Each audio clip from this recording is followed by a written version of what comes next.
and devastating. The New York Giants lost a heartbreaker on Sunday to the Dallas Cowboys on the road, and in a shootout, the Giants somehow find a way to lose by a final score of 37-40 in OT. Russell Wilson, though, had a vintage performance, 30 of 41, passing for a single game career high, 450 yards, 3 touchdowns, 1 interception, albeit a costly one.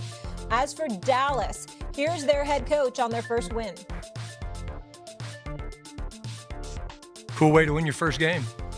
You know, you'll remember it forever, but the words that Dak and the players said to me after the game is why it's so special. It's, I expect the first of many, but I'll remember this one forever because of the fight of these guys, the way they didn't quit.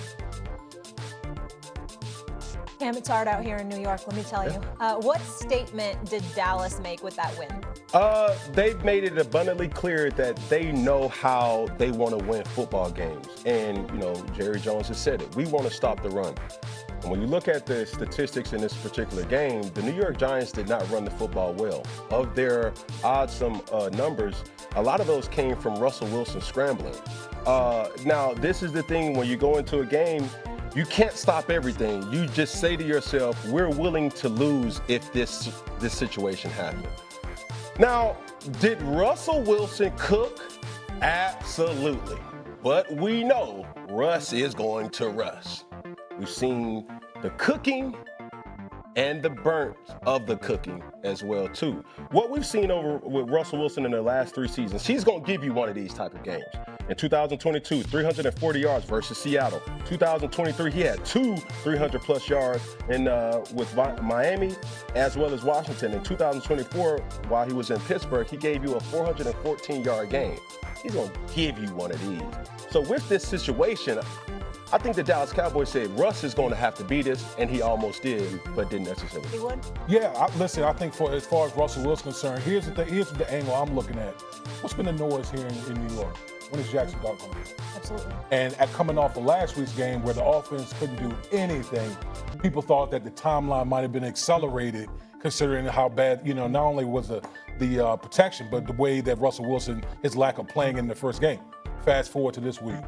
They're playing an abysmal Dallas Cowboys defense.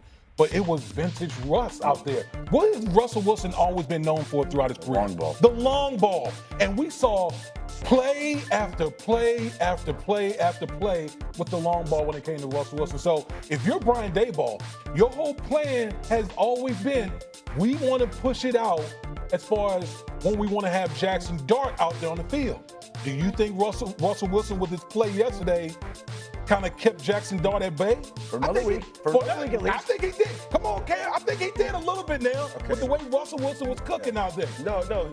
And I don't want to come off as the hater or the big guy that's talking about Russ, because I know it's going to come. Yeah. Like I said, you have to make this point.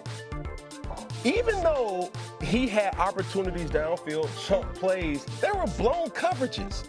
Trayvon Diggs. Oh, we gonna get into it. Why you always on the receiving end of a disastrous play that's like, yo, everybody's pointing in the secondary?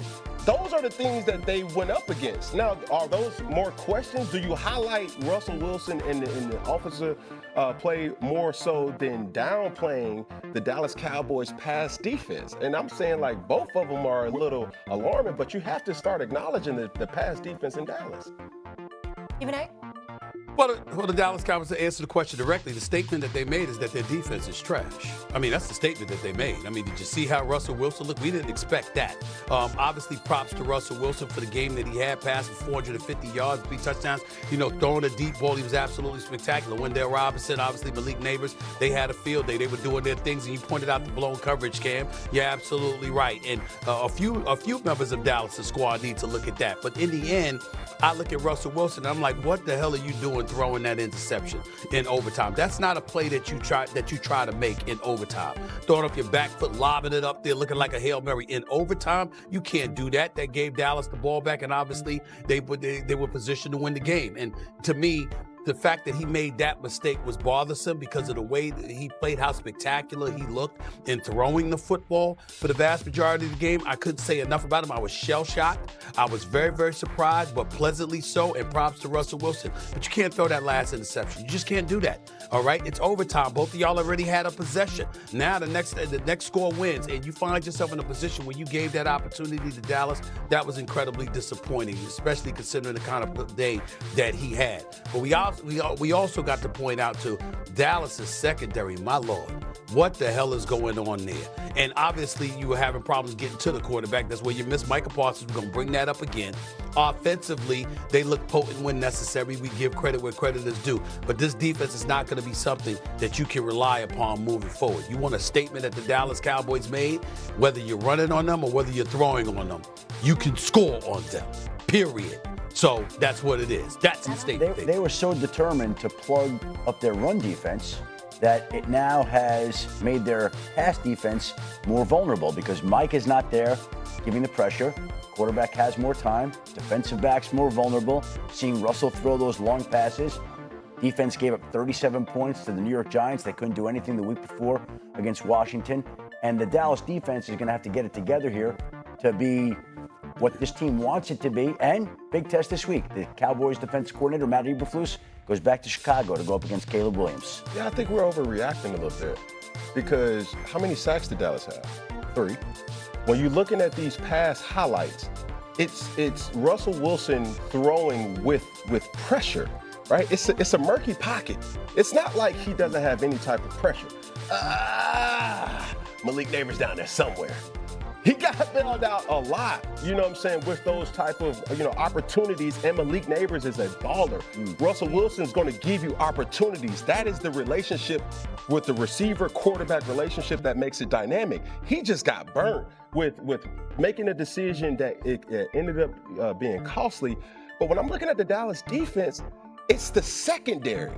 When you're applying pressure, you don't necessarily get to always hit home, but at least you can make the quarterback feel your presence. But here's one question. Yeah, go ahead. Is anyone buying the Dallas Cowboys as contenders? No. The reason why here's the deal. When you're playing defense as bad as Dallas, okay, you're not viable in the playoffs. I think as long as Dak Prescott is healthy with those weapons, they'll probably get in. But you're probably one and done because when you're a sieve on defense, when teams can just score at will, and Dak Prescott knows when he goes out on the field, almost every possession, I got to score because my defense can't stop anyone. It's similar like the way Joe Burrow felt playing with, when he was with the Bengals, knowing I have to have so much pressure on me to go out there and score because I can't rely on my defense to really back me up in these situations. One of the things that I want to say about the New York Giants, Molly, let me give you a reason to be depressed. Not that I'm interested in making you depressed, but you're here, so it's necessary. I already am. As a Giants fan. 14 penalties for 160 yards that were accepted. That's pretty damn pathetic.